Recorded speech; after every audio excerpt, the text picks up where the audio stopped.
Hello শিক্ষার্থীরা, welcome to school of merit. School of মেরিটের online প্ল্যাটফর্মে চেনা অচেনা সকলকে স্বাগত জানাচ্ছি।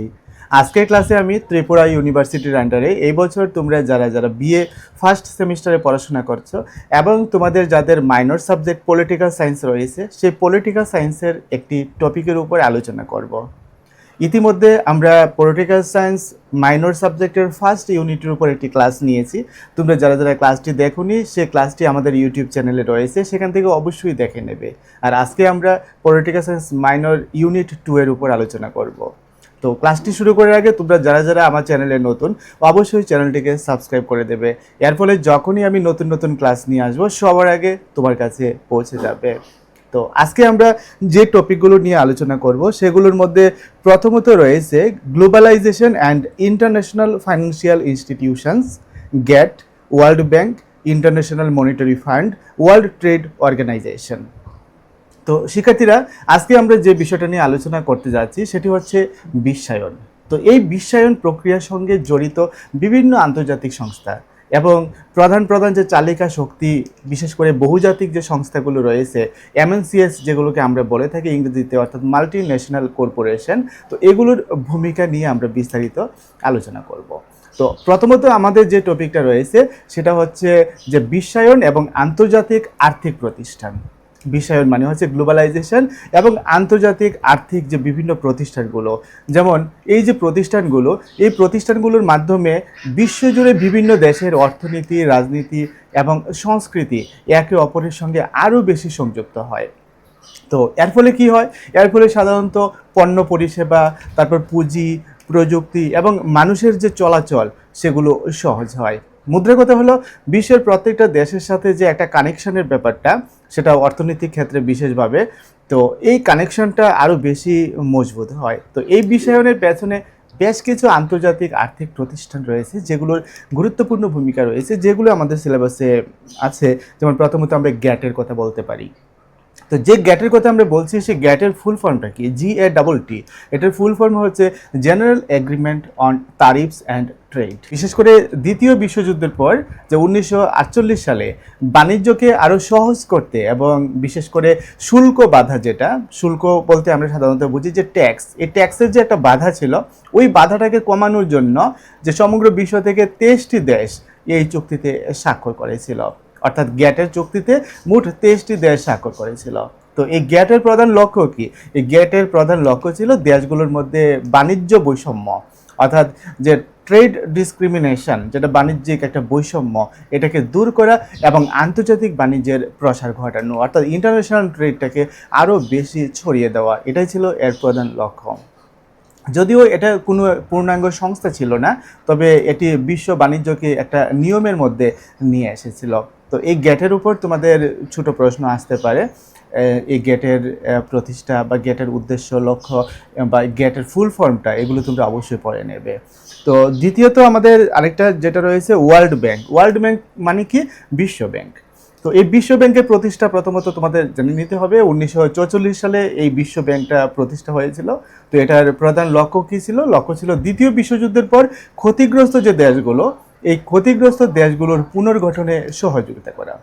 অর্থাৎ দ্বিতীয় বিশ্বযুদ্ধের ফলে যে দেশগুলো আর্থিকভাবে ক্ষতিগ্রস্ত হয়েছে, এগুলো যাতে আবার আর্থিক স্থিতিশীলতায় ফিরে আসতে পারে, তার জন্য এই ওয়ার্ল্ড ব্যাংক সহযোগিতা করে থাকে। তো বর্তমানে এর মূল উদ্দেশ্য হলো উন্নয়নশীল দেশগুলোকে ঋণ দিয়ে দারিদ্র্য হ্রাস করা। অর্থাৎ যে উন্নয়নশীল দেশগুলো রয়েছে, এই উন্নয়নশীল দেশগুলোকে কী করবে? বিভিন্ন খাতে তারা ঋণ দেবে, ঋণ দিয়ে তাদের দারিদ্র্যকে হ্রাস করবে। এই হচ্ছে ওয়ার্ল্ড ব্যাংকের উদ্দেশ্য। তো বিশ্ব ব্যাংক প্রধানত দীর্ঘমেয়াদী উন্নয়ন প্রকল্পে অর্থায়ন করে। দীর্ঘমেয়াদী উন্নয়ন প্রকল্প কোনগুলো? যেমন অবকাঠামো, অর্থাৎ পরিকাঠামো, যেটা পাশাপাশি শিক্ষা, স্বাস্থ্য, এই যে খাতগুলো, এগুলো হচ্ছে দীর্ঘমেয়াদী উন্নয়ন প্রকল্প। তো এগুলোর ক্ষেত্রে সাধারণত কি করে থাকে? বিনিয়োগ করে থাকে, ঋণ দিয়ে থাকে। তো এবার আরেকটা হচ্ছে তোমাদের international Monetary fund. International Monetary fund, তো এই ইন্টারন্যাশনাল মনিটারি ফান্ড, যেটাকে সংক্ষেপে আমরা IMF বলে থাকি, তো এটাও 1944 সালে প্রতিষ্ঠা হয়েছিল। IMF এর ফুল ফর্মটা কি? International Monetary fund. মনে রাখবে, এটার উপর তোমাদের কোশ্চেন আসবে, শর্ট কোশ্চেন আসবে। এর প্রধান কাজ কি? এটার প্রধান কাজ হচ্ছে আন্তর্জাতিক আর্থিক স্থিতিশীলতা বজায় রাখা। এর উদ্দেশ্য কি, কোনো সদস্য দেশ অর্থাৎ এর অন্তর্গত যে দেশগুলো রয়েছে এগুলোর মধ্যে কোনো একটা দেশের মধ্যে যদি অর্থনৈতিক সংকট দেখা যায়, তো বা তাদের যে বৈদেশিক মুদ্রা, সে বৈদেশিক মুদ্রার ক্ষেত্রে যদি কোনো ঘাটতি দেখা দেয়, তখন এই ইন্টারন্যাশনাল মনিটারি ফান্ড অর্থাৎ আইএমএফ কী করে, স্বল্পমেয়াদী ঋণ দিয়ে এই সংকট মোকাবেলায় এগিয়ে আসে বা সাহায্য করে। তো এই আইএমএফ এর লক্ষ্য কি, এটার মূল লক্ষ্য হলো বৈশ্বিক মুদ্রা বিনিময় হারকে স্থিতিশীল রাখা এবং আন্তর্জাতিক বাণিজ্যকে সহজ করা। এই লক্ষ্য নিয়ে সাধারণত এটা কাজ করে থাকে। তো এবার আরেকটা টপিক তোমাদের রয়েছে ওয়ার্ল্ড ট্রেড অর্গানাইজেশন, যেটাকে আমরা সংক্ষেপে WTO বলে থাকি। তো বিশেষভাবে 1995 সালে গ্যাটের যে স্থলাভিষিক্ত হয়েছিল, তো এই গ্যাটের স্থলাভিষিক্ত হয় এই WTO। তো এটা একটা শক্তিশালী আন্তর্জাতিক সংস্থা আমরা বলতে পারি, যা সদস্য দেশগুলোর মধ্যে যে বাণিজ্য সংক্রান্ত নিয়মকানুন তৈরি করা বা নিয়মকানুন প্রয়োগ করা, এই লক্ষ্যে এটা কাজ করে। এই WTO এর প্রধান লক্ষ্য কি, প্রধান লক্ষ্য হচ্ছে মুক্ত এবং সুষ্ঠু আন্তর্জাতিক বাণিজ্যকে নিশ্চিত করা, অর্থাৎ একটা সুষ্ঠু আন্তর্জাতিক বাণিজ্য তৈরি করা, এই লক্ষ্য নিয়ে এটা কাজ করে।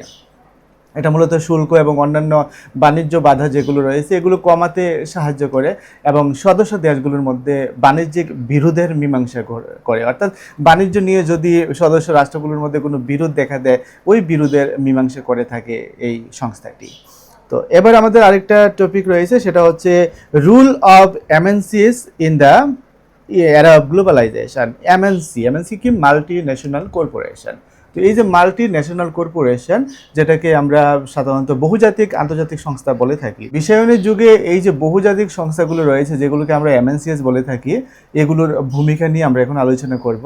তো এই বহুজাতিক সংস্থা আসলে কি, এই সংস্থাগুলো হলো এমন কিছু কোম্পানি, এগুলো জাস্ট কোম্পানি কিছু, তো যারা শুধুমাত্র নিজেদের দেশেই নয়, যে বিশ্বের একাধিক দেশে তারা ব্যবসা পরিচালনা করে থাকে। তো বিশ্বায়নের যুগে এই সংস্থাগুলো অর্থনীতি কর্মকাণ্ডের প্রধান চালিকা শক্তি হয়ে উঠেছে আমরা বলতে পারি। তো এগুলোর কিছু ভূমিকা রয়েছে, এগুলোর কিছু প্রভাব রয়েছে, কীরকম, যেমন যে বিনিয়োগ বৃদ্ধি করা। তো এমএনসিএস সাধারণত কী করে, উন্নয়নশীল যে দেশগুলো রয়েছে এগুলোতে বিপুল পরিমাণে প্রত্যক্ষ বৈদেশিক বিনিয়োগ এগুলো সাধারণত করে থাকে, যেগুলোকে ফরেন ডিরেক্ট ইনভেস্টমেন্ট আমরা বলে থাকি, এফডিআই আমরা সংক্ষেপে বলে থাকি। তো এর ফলে কি হয়, নতুন শিল্প গড়ে ওঠে যা কর্মসংস্থান সৃষ্টি করে এবং অর্থনৈতিক প্রবৃদ্ধিও কিন্তু বাড়ায়। দ্বিতীয়ত এগুলো প্রযুক্তি এবং জ্ঞানের বিস্তার ঘটাতে সহযোগিতা করে। কীরকমভাবে, যেমন এই সংস্থাগুলো তাদের উন্নত যে প্রযুক্তিগুলো রয়েছে বা বিভিন্ন ব্যবস্থাপনা কৌশলগুলো বা দক্ষতাগুলো, এগুলো এক দেশ থেকে অন্য দেশে নিয়ে আসে বা ছড়িয়ে দেয়। এর ফলে কি হয়, স্থানীয় যে শিল্পগুলো এগুলো আধুনিক হতে পারে, এগুলো থেকে শিক্ষা নিয়ে স্থানীয় শিল্পগুলো অনেক ডেভেলপ হতে পারে। তো পণ্যের বৈচিত্র্যর ক্ষেত্রে আমরা বলতে পারি, যেমন এমএনসিএস আন্তর্জাতিক বাজারে বিভিন্ন ধরনের পণ্য পরিষেবা নিয়ে আসে, যা ভোক্তাদের জন্য বহুমুখী পছন্দ তৈরি করে। অর্থাৎ আমাদের পছন্দের উপর ভিত্তি করে এই এমএনসিএস কী করে, নানান ধরনের নিত্য নতুন জিনিসপত্র কিন্তু বাজারে নিয়ে আসে, যেগুলো আমরা আমাদের চাহিদা এবং পছন্দ মতো আমরা ক্রয় করে থাকি। তো কর্মসংস্থান সৃষ্টির ক্ষেত্রে আর ভূমিকা রয়েছে। তো এমএনসিএস স্থানীয়ভাবে উৎপাদন ইউনিট এবং অফিস স্থাপন করে থাকে, যেগুলো প্রচুর সংখ্যক মানুষের জন্য একটা কর্মসংস্থানের সুযোগ তৈরি করে। তো তবে এর ফলে অনেক সময় কি হয়, যে স্থানীয় ক্ষুদ্র যে শিল্পগুলো রয়েছে এগুলো কিন্তু প্রতিযোগিতায় টিকে থাকতে পারে না। তো এর কিছু ইতিবাচক বা নেতিবাচক প্রভাবও রয়েছে। তো ইতিবাচক দিক কোনগুলো, যেমন ইতিবাচক দিকগুলোর মধ্যে অর্থনৈতিক প্রবৃদ্ধি, কর্মসংস্থান বৃদ্ধি, উন্নত প্রযুক্তির প্রবেশ, পণ্যের মান বৃদ্ধি, এগুলো এর আমরা গুণাবলীর কথা বলতে পারি বা ইতিবাচক দিকের কথা বলতে পারি। কিন্তু পাশাপাশি এর নেতিবাচক দিক রয়েছে, যেমন কীরকম, যেমন এমএনসিএস অনেক সময় কী করে, যে স্থানীয় যে সংস্কৃতি রয়েছে তার উপরে বিশেষভাবে পশ্চিমা প্রভাবগুলো এগুলো কিন্তু বিস্তার হয়। তো স্থানীয় ছোটো ছোটো যে ব্যবসাগুলো রয়েছে এগুলোর জন্য প্রতিযোগিতাটা অনেক কঠিন হয়ে ওঠে অনেক সময়, এবং অনেক ক্ষেত্রে শ্রমিকদের কম মজুরি দিয়ে কাজ করানো হয়ে থাকে। যাই হোক, পরিশেষে আমরা এটা বলতে পারি যে বিশ্বায়ন একটা জটিল প্রক্রিয়া, তো যার প্রধান চালিকা শক্তি হলো এই এমএনসিএস বা মাল্টি ন্যাশনাল কর্পোরেশনসগুলো, এবং এর নিয়ন্ত্রক হলো বিভিন্ন আন্তর্জাতিক আর্থিক প্রতিষ্ঠান। এই প্রতিষ্ঠান এবং সংস্থাগুলো একদিকে যেমন অর্থনৈতিক উন্নয়নে সাহায্য করে, তেমনি কিছু চ্যালেঞ্জও কিন্তু তৈরি করে থাকে।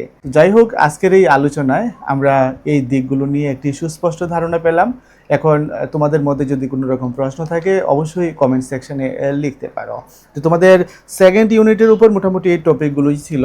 তো এইভাবে যদি তোমরা প্রত্যেকটা টপিকের উপর ন্যূনতম একটা ধারণা নিয়ে পড়াটা চালিয়ে যাও, তাহলে দেখবে এই সাবজেক্ট সম্পর্কে তোমাদের একটা ধারণা তৈরি হবে, যে ধারণাটা তোমাদের আসন্ন ফাইনাল পরীক্ষায় যদি কোনো আনকমন প্রশ্ন আসে, ছোট প্রশ্ন বা বড় প্রশ্ন, অন্ততপক্ষে এই ধারণা থেকে তোমরা কিছুটা হলেও লিখতে পারবে।